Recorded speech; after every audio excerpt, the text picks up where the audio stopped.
Hello दोस्तों, जय श्री राम। कैसे हो आप सब? आप सभी का हमारे यूट्यूब चैनल पर स्वागत है। और आज हम बात करने वाले दोस्तों आज के टॉप 10 हाइलाइट्स के बारे में। तो जितना भी आज के दिन पे इम्पोर्टेंट क्वेश्चन बने हैं वो सब इस वीडियो में मैंने कवर किया है। तो आप सभी से रिक्वेस्ट है कि अगर आप चैनल पर नए हैं तो चैनल को सब्सक्राइब करके बेल आइकन को प्रेस जरूर करें और हमारे वीडियो को पूरा एंड तक देखें। बहुत ही इससे आपको दोस्तों नॉलेज मिलेगा। सारे करंट अफेयर्स जो आज के दिन के हैं वो सब इसमें कवर किया है। ठीक है, आइए वीडियो को स्टार्ट करते हैं। जंग फ्राउ आइस पैलेस में नीरज को पट्टिका से सम्मानित किया गया। ठीक है,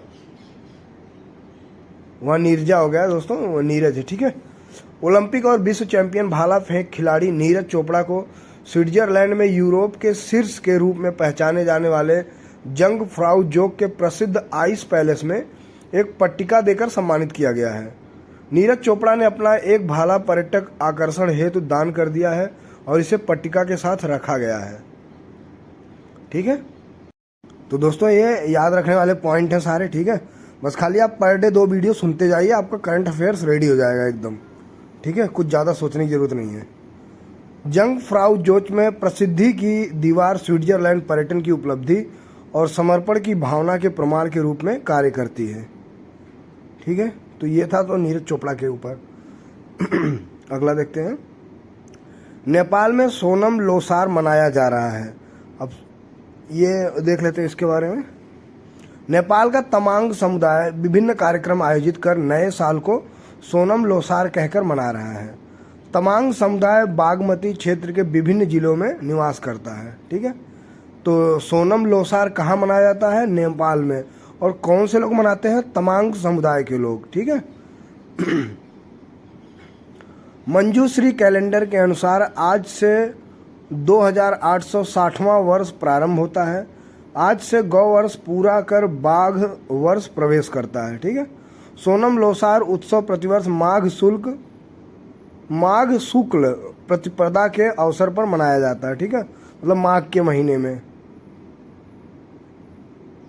पीएम मोदी ने गोवा में ओएनजीसी के समुद्री जीवन रक्षा केंद्र का उद्घाटन किया है।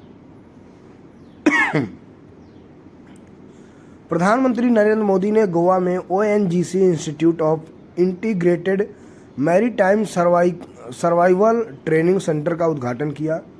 इस दौरान प्रधानमंत्री मोदी ने पानी के भीतर बचाव के अभ्यास पर एक ब्रीफिंग और प्रशिक्षण केंद्र के प्रदर्शन केंद्र का भी अवलोकन किया है। ठीक है, यह कार्यक्रम गोवा में भारत ऊर्जा उत्साह 2024 के उद्घाटन के दौरान आयोजित किया गया था। ठीक है दोस्तों, अगला टॉपिक देखते हैं। भारत ने म्यांमार के साथ अपनी सीमा पर बाड़ लगाने का फैसला किया है।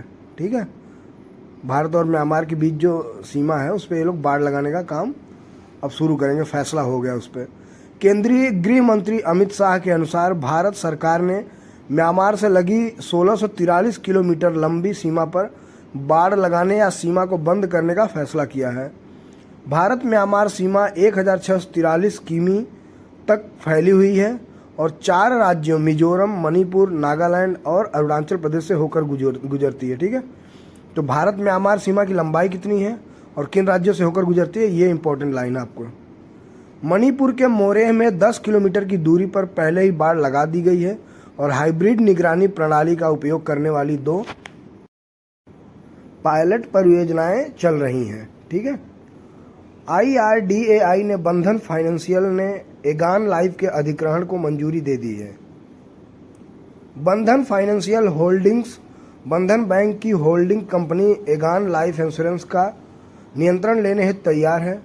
बीमा नियामक और विकास प्राधिकरण ने अधिग्रहण हेतु अंतिम मंजूरी दे दी है जो पहले प्राप्त हुई थी। ठीक है,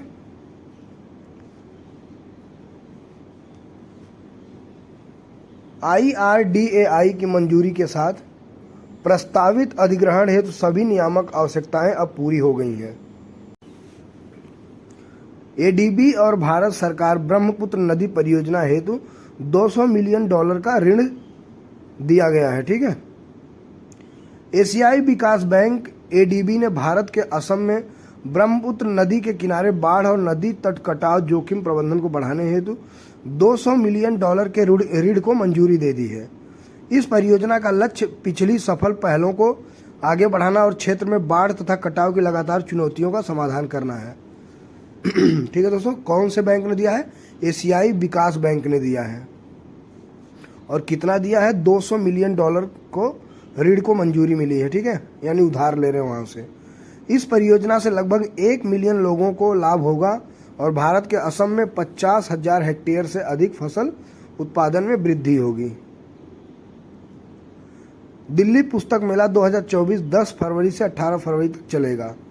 अभी भी दिल्ली पुस्तक मेला चल रहा है, जिन्हें जाके देखना देख सकते हैं। ठीक है, नई दिल्ली पुस्तक मेला 10 से 18 फरवरी 2024 तक प्रगति मैदान में वापस आ गया है। इसका आयोजन नेशनल बुक ट्रस्ट ने ITPO के साथ मिलकर किया है। ठीक है दोस्तों, तो 10 फरवरी से 18 फरवरी तक ये मेला चल रहेगा। ठीक है, इस वर्ष का विषय multilingual India a living tradition है।